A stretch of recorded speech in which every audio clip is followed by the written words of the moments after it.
विवेक देशपांडे जी, क्या इसको यह कहा जाए कि जो बीजेपी की स्टैब्लिश्ड स्टेट लीडरशिप थी उस पर एक तरीके का सर्जिकल स्ट्राइक है, ये एक डिसरप्टिव पॉलिटिक्स है।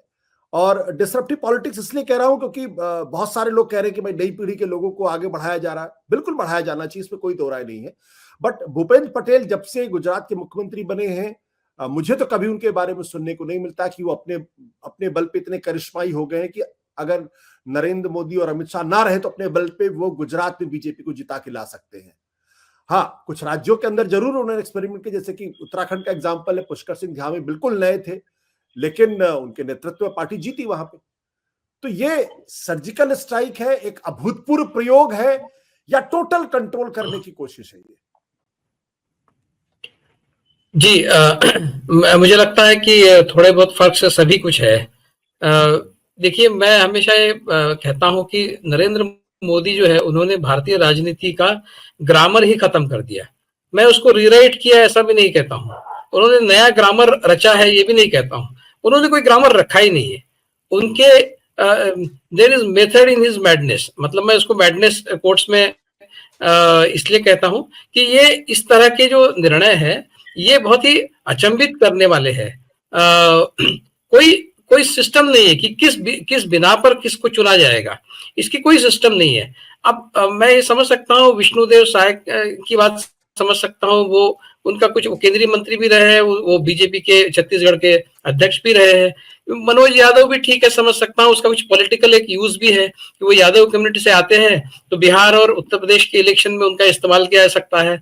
कम से कम 3 बार वो एमएलए रह चुके हैं, ऐसा नहीं है कि बिल्कुल। लेकिन भजनलाल शर्मा जो है उनका चयन आप किस रूल में बिठाएंगे, उसको किस दृष्टि से देखेंगे, क्या what is his claim to fame, क्या है भजनलाल शर्मा, ये कौन है, क्या डायनामिज्म है इनका, क्या बीजेपी के वहां के जो नेता है क्या उनको भी पता है इनके बारे में कुछ? ये तो पहली बार चुनकर आए हैं।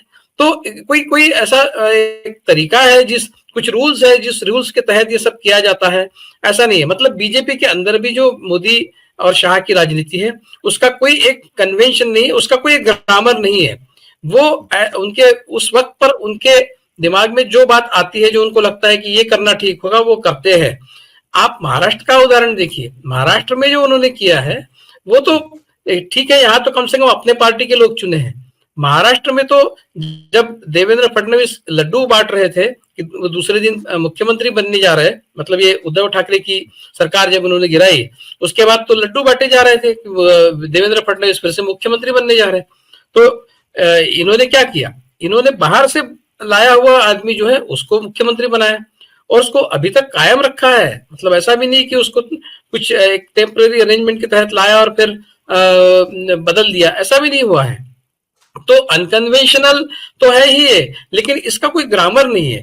तो आप उसको किस तरह से समझाया जाए? मुझे लगता है कि उसमें 2-3 बातें हैं। एक तो ये आरएसएस के साथ में बहुत ज्यादा कोऑर्डिनेशन स्ट्रांग करने वाला एक इंडिकेशन इन 3 मुख्यमंत्री के चुनाव से मुझे दिख रहा है कि आरएसएस को साथ में लेकर चलना है, ये बात शायद तय हुई है। और क्योंकि 2025 में आरएसएस की सेंटेनरी है और हर लिहाज से आरएसएस चाहेगा कि उस समय बीजेपी की सरकार इस देश में रहे, और भले ही मोदी जी रहे कोई प्रॉब्लम नहीं है। हालांकि मोदी जी के साथ में बहुत ज्यादा कुछ लगाव है, आरएसएस का टिका हुआ है लगाव, ऐसा नहीं है। काफी सारे प्रॉब्लम्स है, ये आरएसएस भी जानता है, मोदी जी भी जानते हैं। लेकिन दोनों की एक दूसरे के प्रति जो जरूरत है उसके चलते अभी इस इलेक्शन में कम से कम वो कोऑर्डिनेशन ज्यादा स्ट्रांग हो, ये एक मुझे बहुत महत्वपूर्ण ये तीनों मुख्यमंत्री के चुनाव के निर्णय के पीछे का एक कारण लगता है।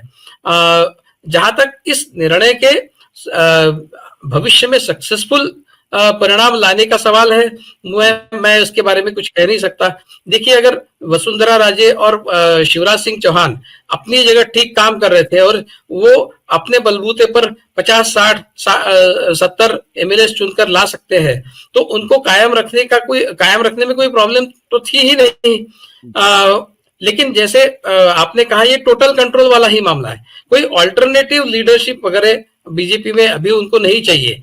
मोदी जी, अब देखा जाए तो मोदी जी 74 साल के हो गए, ऑल्टरनेटिव तो जल्दी आना चाहिए, लेकिन शायद ऑल्टरनेटिव तैयार है दूसरा, वो उन्होंने सोच के रखा होगा कि कौन है, शायद हो सकता है अमित शाह उनके बाद होंगे, और वो उस लिहाज से वो बहुत ज्यादा कुछ बूढ़े तो नहीं है अभी अमित शाह, वो काफी 10-15 साल तो प्रधानमंत्री बन के रह ही सकते हैं अगर बीजेपी उस समय तक टिकती है तो सक्सेशन का प्लान तो पूरा शायद तैयार है। इसलिए वसुंधरा राजे सिंधिया, शिवराज सिंह चौहान वगैरह जैसे नेताओं की आज बीजेपी को जरूरत नहीं है, और आरएसएस को इससे कोई प्रॉब्लम नहीं है, क्योंकि आरएसएस को बीजेपी की सत्ता बनी रहे, यही आरएसएस का एक अंतिम लक्ष्य है। बाकी कौन प्रधानमंत्री बन सकता है, बनना चाहिए, किसने मुख्यमंत्री बनना चाहिए, ये दुय्यम मुद्दे हैं आरएसएस के लिए, मुझे लगता है। तो यहाँ पर और जातिगत समीकरण तो उन्होंने इसमें एस्टेब्लिश कर ही दिया है। 2 दलित उप मुख्यमंत्री है, एक ब्राह्मण उप मुख्यमंत्री है, एक यादव मुख्यमंत्री है, तो ये भी उसमें कास्ट फैक्टर भी उन्होंने पूरी तरह से अच्छे से इसमें वीव इन किया है।